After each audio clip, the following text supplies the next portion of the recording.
you're intending to come to, you're in the right place. If that wasn't your intention and you kind of wandered in the hop-in world, well, we're going to have a fun discussion and share some things that you need to know. So I'm Cara Carmichael. I'm a principal at RMI, and I'll be the moderator today. And we as a panel recognize that we're deep into the Zoom and hop-in digital world. So we've crafted an engaging session today, free of slides, and heavy in audience engagement. So we have lots of polling questions, discussion plans, and we'll have opportunities for you to ask some of your toughest electrification-based questions. I'm hearing a little bit of feedback, but can you guys hear me okay? Okay, I see nods. Yep. So to answer your toughest questions, we have an all-star panel assembled today with Lisa, Michelle, and Joe. So I'll introduce them and then we'll jump in. So Michelle Hicks is the Vice President of Sales for the West at Schneider Electric. And Michelle has a demonstrated history of working in the electrical and electronic manufacturing industry. Lisa Hannaman is a Senior Account Manager at Southern California Edison, and she has lead oversight and partnership with the State of California portfolio, and she assists customers with their goals in the areas of energy efficiency, energy resilience, and emissions reductions. Joe Aamidor is a Senior Product Management Consultant and Managing Director at Aamidor Consulting. He is an experienced product leader and an expert in smart buildings, real estate technology, and facility operations. Joe provides product and market strategy guidance to building owners and operators, established building management firms, technology providers, investors, and early stage innovators. So thanks, Lisa, Michelle, and Joe for being our excellent panel today. So there will be several polling questions that we'd love to get audience thoughts on during the webinar. And we'll discuss kind of the feedback on those questions and kind of articulate some of the latest and greatest thoughts in the industry. So please, throughout the session, feel free either in the chat function or the Q&A function on the right of your screen to chat us any thoughts, questions, things that you want us to expand on a little bit. So before I turn it over to our panelists for opening remarks, a few warm-up polling questions. We want to find out a little bit more about you. So if you see on the right-hand side, there's a polls function. It might have just popped up, but the first question is, tell us where you're based out of. And there are a few options. If we've missed an option where you're based out of, please include it in the chat. So I'm going to show the results.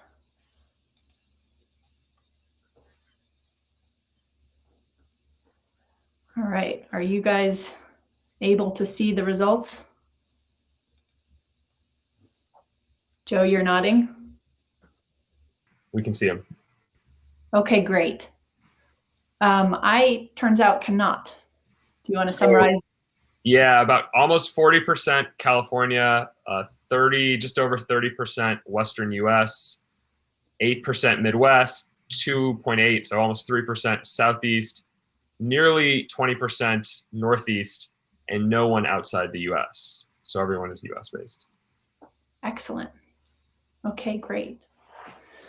So one more polling question. Tell us a little bit more about your role. What is your role most of the time? Designer, builder, operator, investor, implementer, decision maker, or other? And please include other responses in the chat.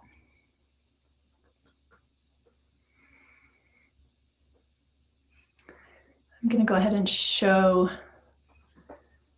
those results as well.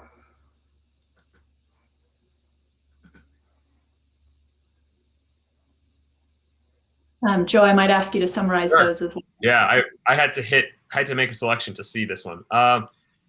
So the summary, almost half, actually just over, so 51% are other. So we can, I guess, check chat.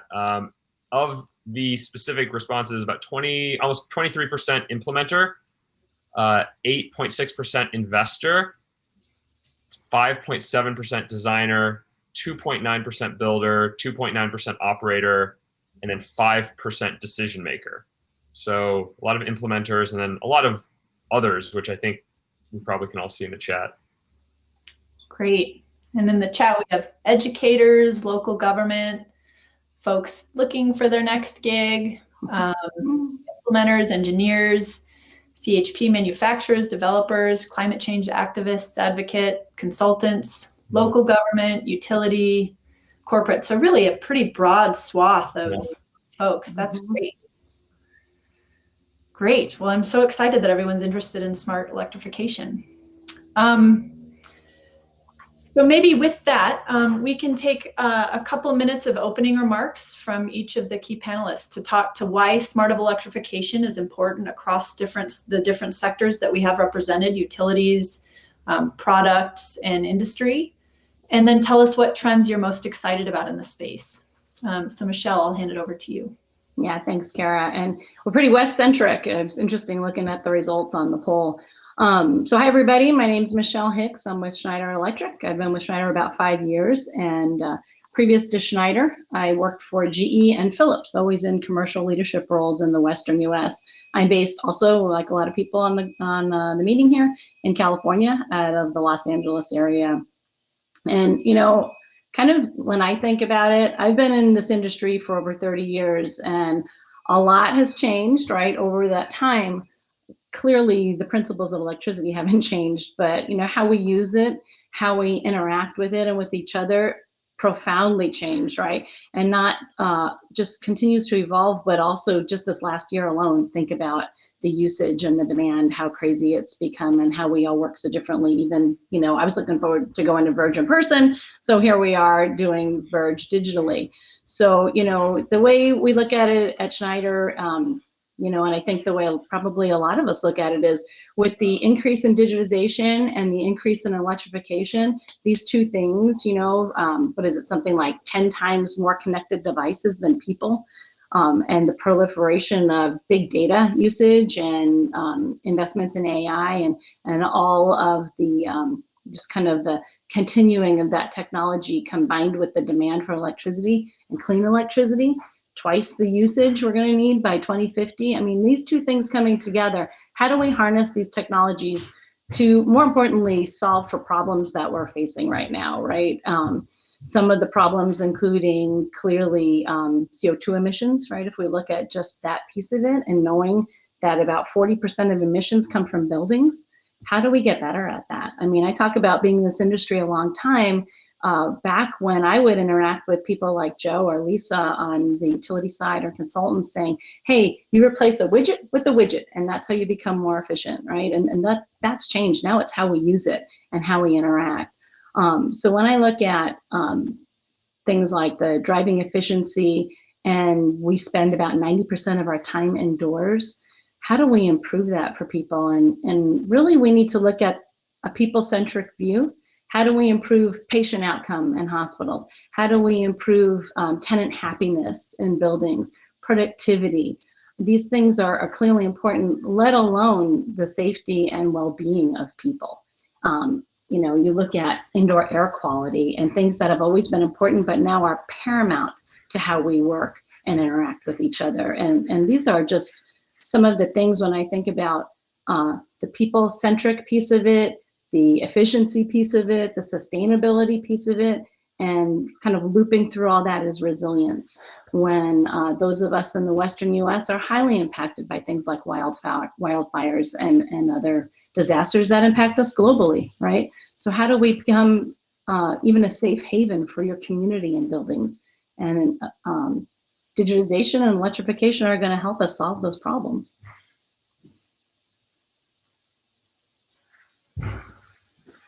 Great, thanks, Michele. Lisa. Thanks everybody for being here. I'm Lisa Hannaman. I'm with Southern California Edison. For those of you who don't know who Edison is, we are an all-electric investor-owned utility in the state of California.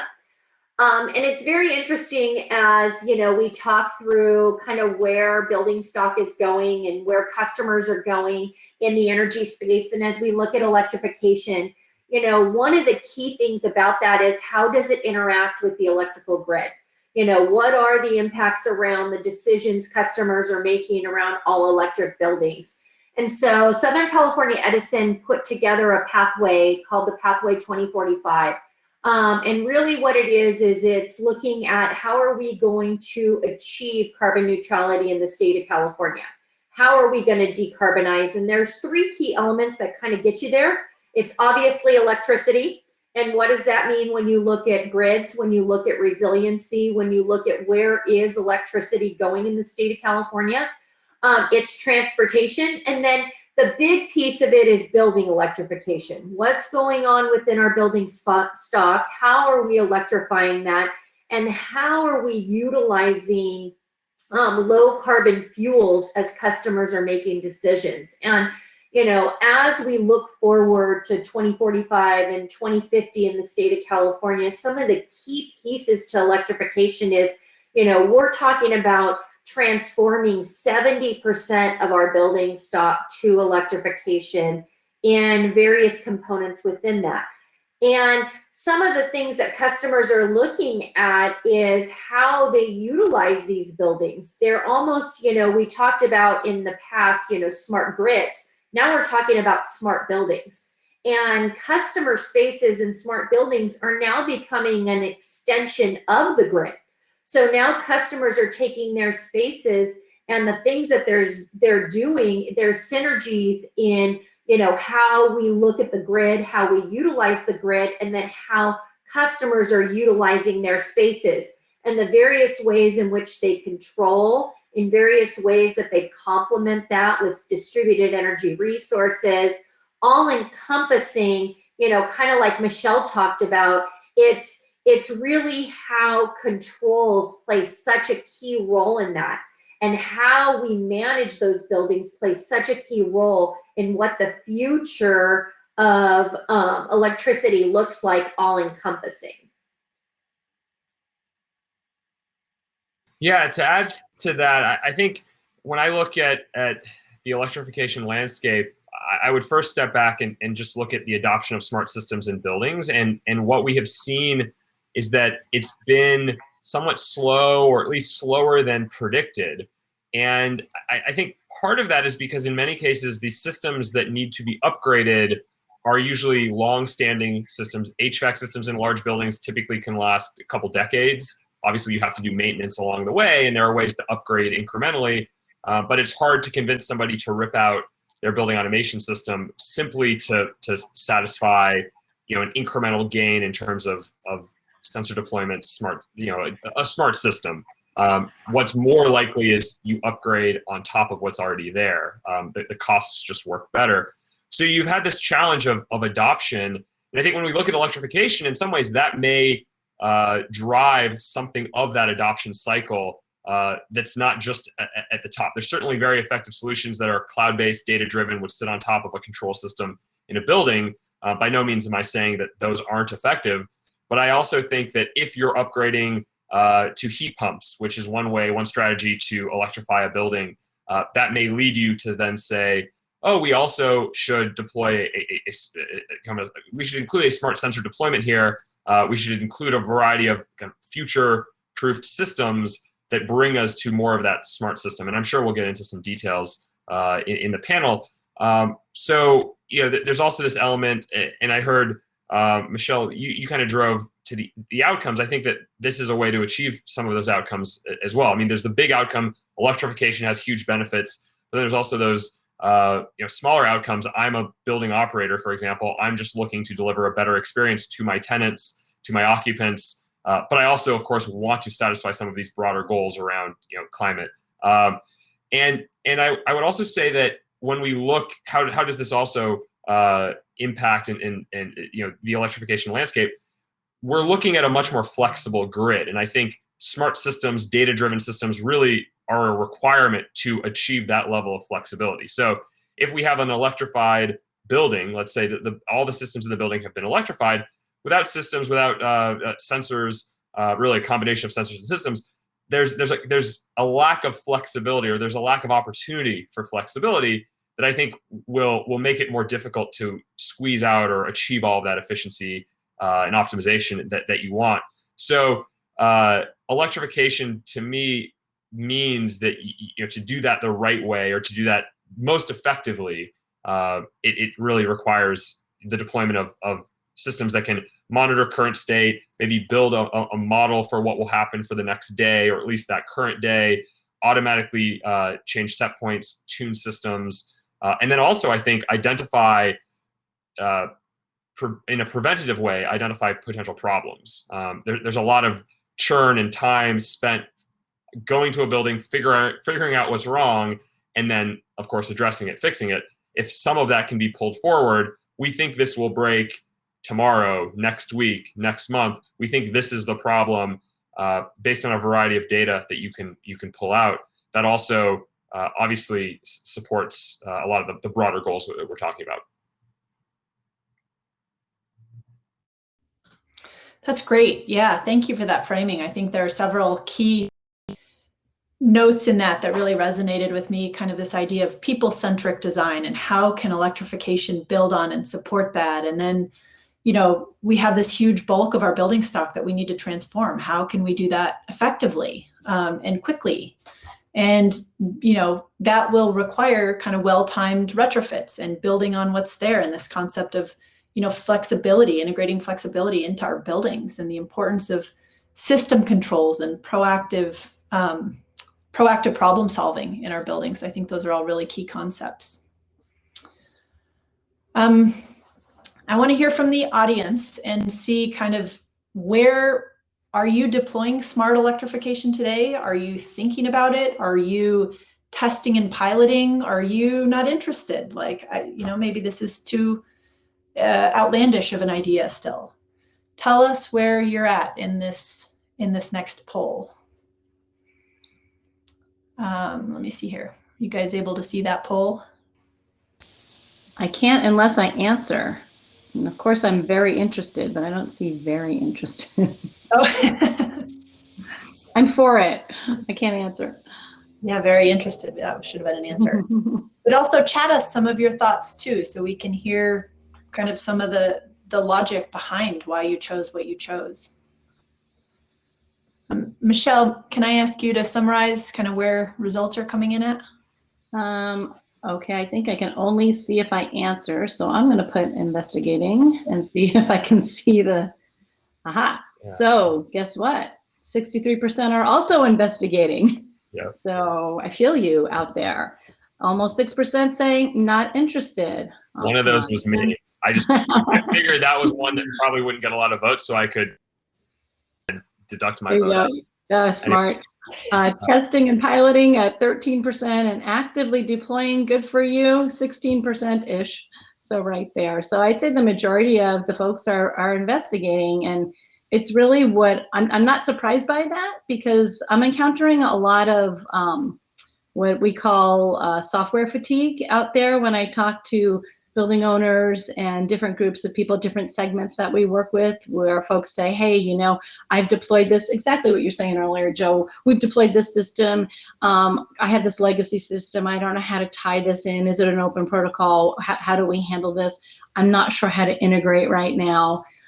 So that's one thing. And I think, there's the opportunity to take some baby steps too, and do things like retrofits, or say, hey, I'm going to put a variable frequency drive in, and what are my goals? Are my goals efficiency, sustainability, tenant improvement? How do I repurpose this empty building I have now, right? There's a lot of repurposing of abandoned space, and the way to do that is controls.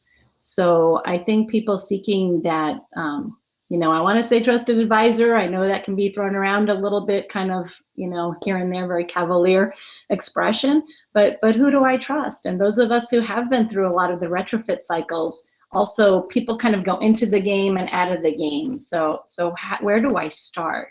And I think even a conversation like this helps people kind of put options on the table and say, where do I start? And often I know, Lisa, people start with their utility. which I think is a great advisor out there.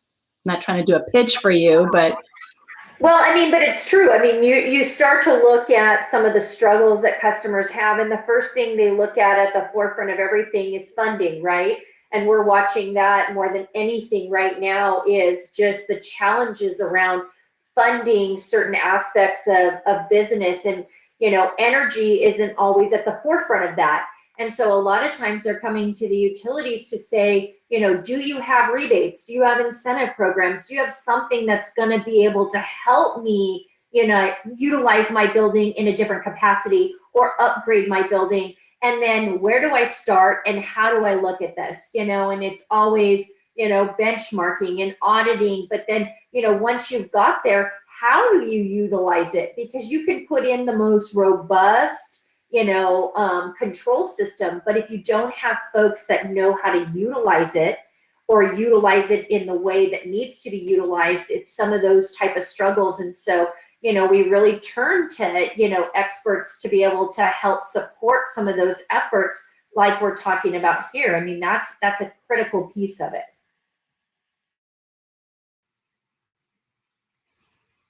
Yeah, I agree with everything that's been said. In terms of the poll, I'm actually pleasantly surprised by how high the testing, piloting, actively deploying numbers actually are. I wouldn't have expected, if you add that up, that's about 25%. It's a little over 25% actually. So, you know, 1 in nearly 3 are putting money, you know, putting money and putting projects in the ground, which is good. There was a comment, one of the comments in the chat was focused on, you know, the fact of poor grid infrastructure or grid infrastructure in need of upgrading and what impact that has. And that's an interesting point. I think there are solutions out there that, you know, you can probably, as a building owner operator, portfolio owner operator, you can probably still derive a fair bit of value, even, you know, irregardless of the state of the grid, and maybe it's beneficial to the grid in some ways to provide that flexibility. So in some ways that could actually be an opportunity. It was kind of framed in the question as a challenge, but, you know, maybe that's an opportunity. Maybe that's an opportunity if you're in an area with a large IOU. There are a lot of utilities that offer custom incentives, and, you know, I've talked to some utilities who say we'll find a way to give you an incentive if it's a valid project. You know, it doesn't. We don't have to have. We have a menu, but if you have some idea that is grounded in, of course, value and in fact, we'll find a way to provide an incentive, and that to me is where that fits in. Where, you know, if the grid infrastructure is in maybe there's a notable problem, and you think your building can bring some opportunity to help solve that or address that, even in a small way, that may be a good way to find support what you're doing. And then, of course, what that leads to is proving out this works, this is the value. We have a real world scenario, a real world project in our buildings. Now let's expand. That is far more valuable than research. I mean, research, of course, is the first step, but once you've done your research, once you've learned as much as there is to learn, deploying a project is great. So a great way to move forward. I was going to add, Joe, too, with the CARES Act, you know, it's a great time to invest in that new BMS or any of the new, any type of new equipment you need, non-structural, right? So you've got the CARES Act going into effect and allowing you to take 100% of the write-off within that calendar year and double down with any other incentives that are out there for you. So it is a good time to get into that piloting mode for sure. And one of the things I was going to say with the dollars that are available, leveraging those dollars and looking at integrated demand side management. So not just focused on one element of it, but how do you integrate all of those demand side management strategies together, and then leveraging the various dollars associated with those. And then, you know, one of the things that we're trying to get towards too is how we can take those dollars and make it more of a one-stop shop. So you are looking at it on an integrated approach, and it isn't just siloed at, you know, at one solution at a time. It really does become kind of that overarching holistic approach to it. Something I'm interested in too, and I don't know if maybe people could say in the chat, and just it would help. It helps to know what people's goals are when you start to think about, wow, I'm, all these things I need to do here. Is it operational? Uptime. Uptime is king. Uptime's money, right? Is it repurposing abandoned space? Is it people well-being and patient outcome, like I talked about earlier? What is it? Is it saving money and being more efficient? Is it having remote access to your systems? We have to do more with less. How do you redeploy your resources? Your most important resources are people. So how do you go into a software system where you can manage that and redeploy all these very important people that are in your organization? So that helps us when we start to think and talk to customers. It's like, well, what is it you're trying to achieve here? And what are the key drivers? Yeah, that's exactly right, Michelle. And we got a question in the chat about what is the number one driver towards moving towards smart electrification? And I just opened up another poll about what is the biggest driver, the biggest reason that you're looking to implement smart electrification. And I know you can only select one. I anticipate, like the integrated solution set, I think it's an integrated problem that we're trying to solve here.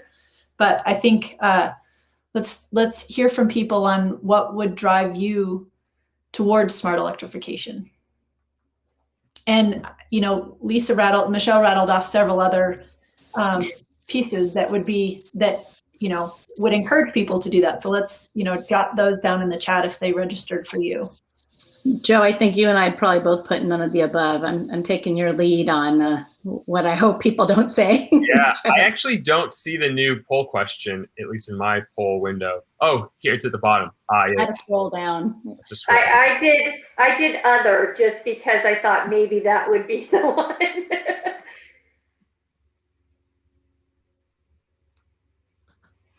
Okay, there they are. Cara, you can't see them. Okay.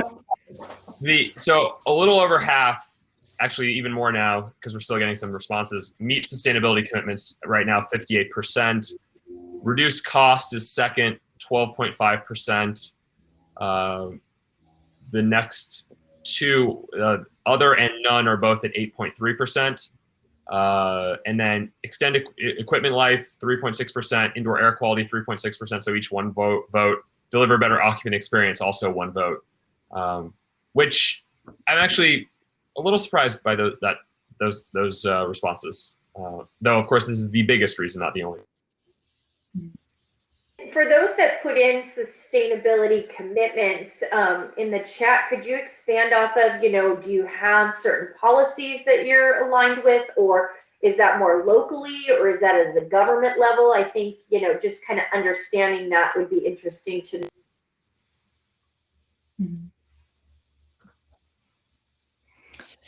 I think resilience is a topic that is not on this list.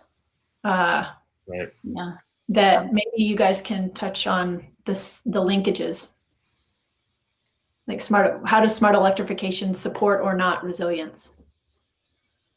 Yeah, I mean, I think when you think about deploying a microgrid, right, and making sure that you have some type of advisory software to see and manage your load, like what's happening out there. First of all, you want to be sure, we're talking more to communities, and even be at a college campus, right, that are in the middle of a community, saying, hey, we can be a safe haven for this community, where people can see, get advisor kind of alerts that something's happening, our grid is down, I'm part of this network, when can we expect power to come back, where do we meet, things like that, just as far as when it comes to resilience and wildfire and other natural disasters. People are looking more to both the private sector as well as their towns and cities that they live in. And being able to monitor those from any smart device it's critical, right? It's very important, and it's even important in giving alerts to people who are in any type of building situation, like what's going on in my building. There's clearly a lot of potential threats out there, and people want to stay connected. So if you have some type of an engagement enterprise app that you use, you can use it for smart parking and many different types of even dining in your building. But you can also use it for emergency alerts and resilience as well. I don't know if that's where you're going, Cara, because Yeah. some things that kind of come to mind. Well, there's a number of comments actually specifically on resilience, and not all of them go into a huge amount of detail, but I would think this maybe builds, Michele, on a point you made. There's probably more predictable cost in running the building if you have renewables on site. The spikes, for example, are probably less unpredictable. You could say financially, when we think about resilience, we don't always talk about it in a financial reference, but you could argue that that should or is part of it, right? If we're able to run our building in a more predictable way, there's an element of resilience there. It also looks like a number of the comments were focused on reduction of greenhouse gas emissions, which you could say a lot of organizations top down, they have commitments, they're public. There's also regulation. In some cases, the regulation is around building energy efficiency. We're seeing a lot of benchmarking regulations. So that also, I think, would be bucketed under the sustainability selection of our multiple choice. I think, as Michele kind of stated, when you look at the grid and, you talk resiliency, that's the first place everybody wants to go, right? Is how resilient, how reliable is the grid? Whether you live in a high fire area, whether you're in California and subject to PSPS events throughout the state, a lot of folks say, well, how do I become more resilient against some of those capabilities? But to Joe's point, defining resiliency can be kind of all over the map. How resilient is your building as a standalone, or how resilient are you as a customer when you look holistically at it towards all of these outside impacts like PSPS, wildfire? And what we're really finding, at least in California, is customers are really becoming kind of their own microgrid. And, as they electrify their buildings, controls become more important, and, the capabilities around what you can do that complements other elements to your facilities, like DERs, which are distributed energy resources, and how that all works together so that when you are impacted by some of these external issues like PSPS, you're ready to go, and you are more resilient as a customer as you look at all of those various elements. But I mean, the biggest thing about it is, and no pun intended, knowledge is power. And so having the knowledge of what your buildings are doing, how they're controlling, the information that's coming from it is so important as we look at all of these external influences around that.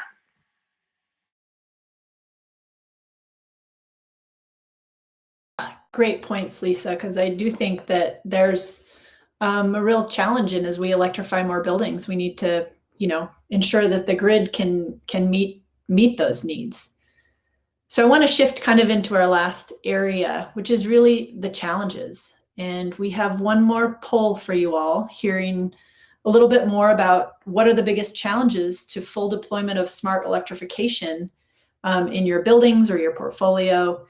And I think this touches on also, in the chat, talking about financial resiliency and how can we get on a better path there in our buildings and in decarbonization overall. So I'm going to show the results here. Joe, maybe I can lean on you to summarize. So we only have 4, 5, 6. Okay, so votes are starting to come in a little bit more now. But we still only have about 7 votes. The number one, 5 votes is costs. That's 60%, but 5 votes.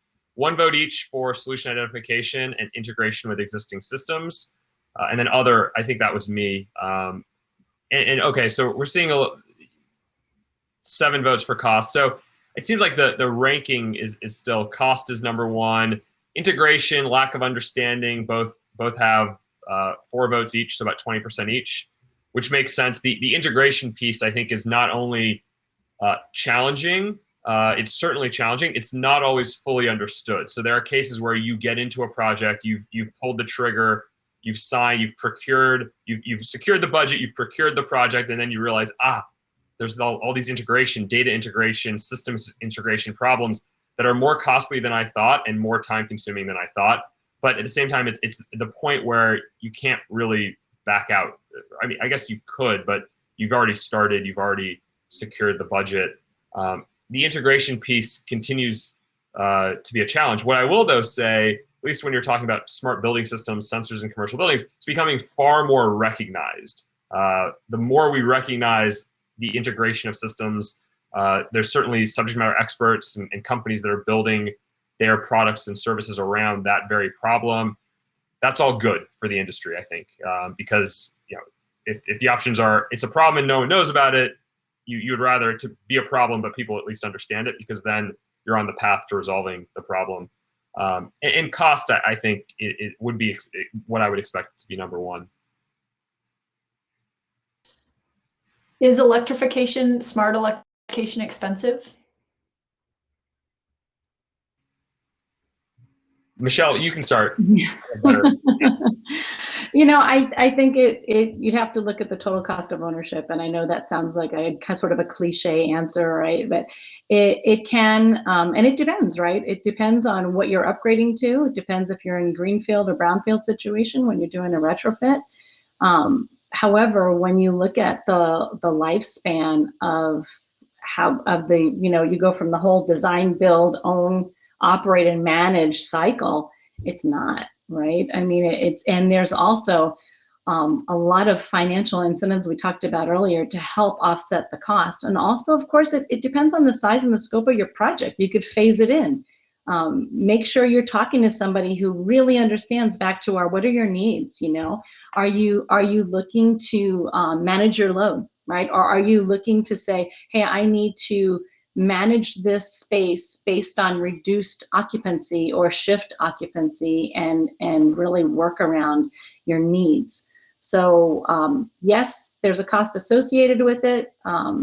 It's just going to be it's going to vary depending on what you're doing. Are you doing a BMS? Are you doing, it all starts with having devices that can be connected. So let's start there. When you're putting something in, you're building a home, let's say, you want to make sure you have accessibility, right? Wi-Fi accessibility everywhere. Then what you do with that from there, you continue to build on, right?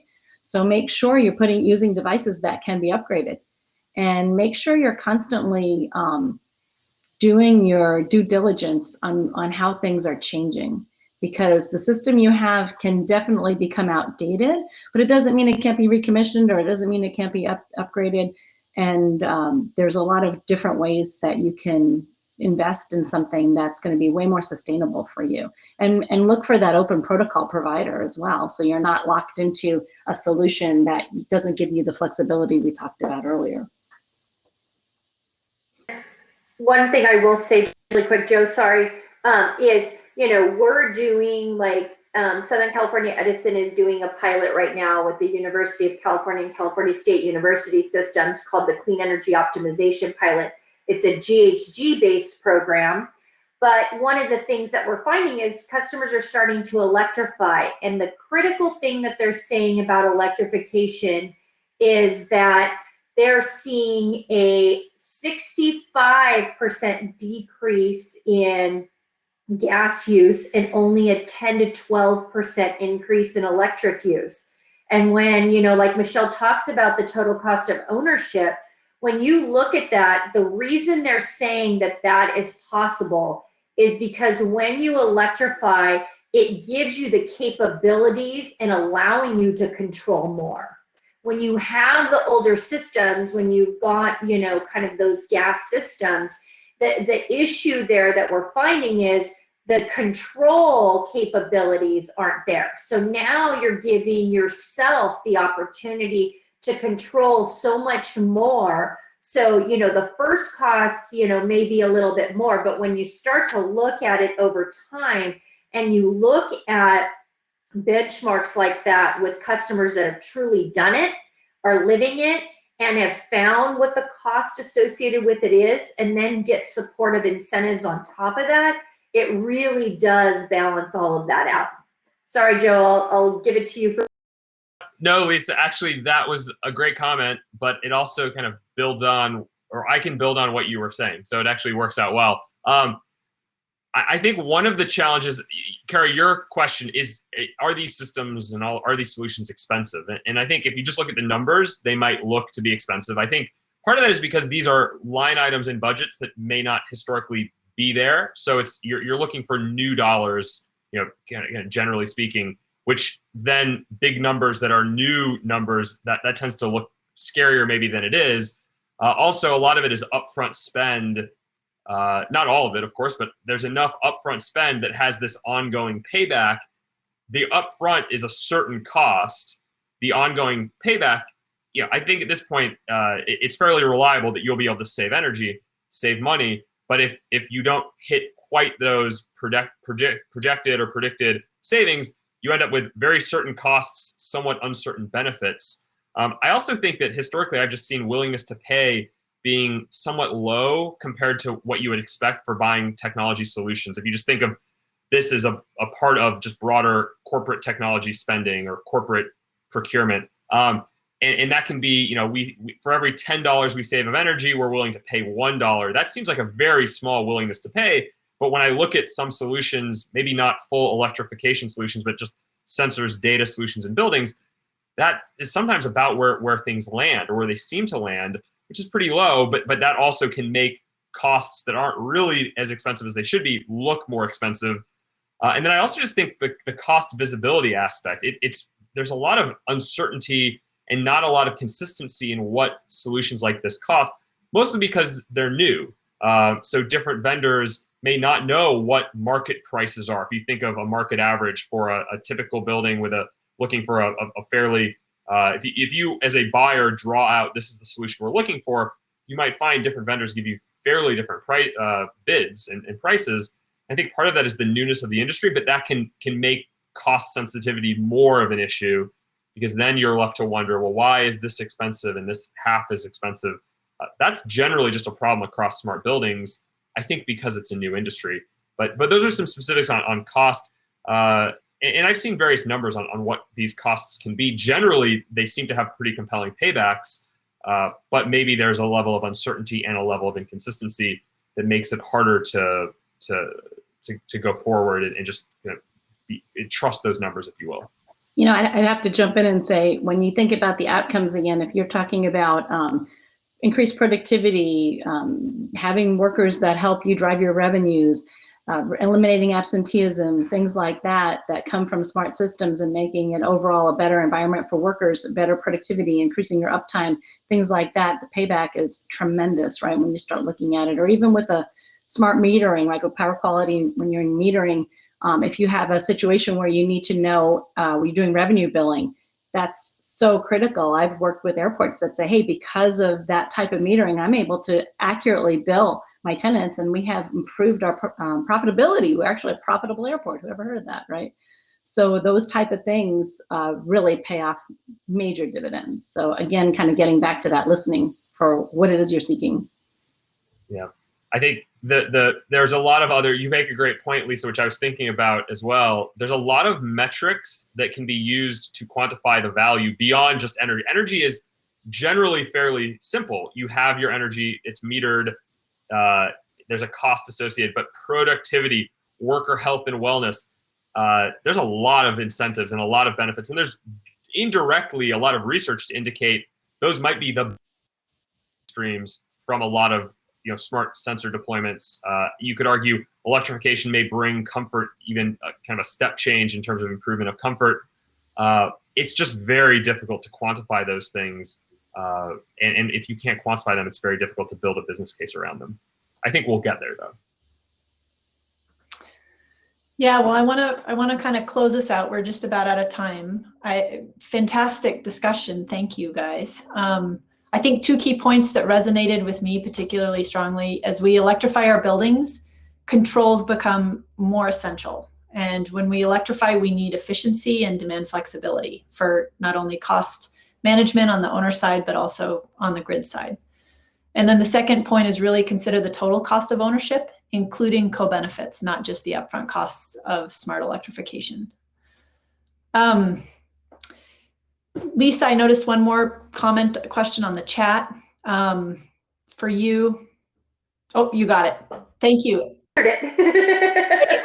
Yeah, just to, so that in case you're watching the chat, when the question was why only 65% reduction, and that was phase one. Phase one was cooling and getting rid of gas absorption, chilling. The next thing in phase two is the heating side, which is going to be to electrify their boilers. And so, you know, that's kind of the phased approach. And what we've talked about here is, you know, if you can't do it all at once, here's a good way to do things and how you can phase things over time, with kind of those control capabilities, kind of leading the way. That's so critical. And so that's kind of the approach that the customer has taken. Excellent. Excellent. Well, thank you so much to our expert panel and to all the attendees. We really appreciated your thoughts and your input. Thank Have you, a good Cara. day. Thank you. It was great to be here. Yeah, thanks for having me. Appreciate it. Thank you. Bye. Bye. Thanks. Bye. Bye.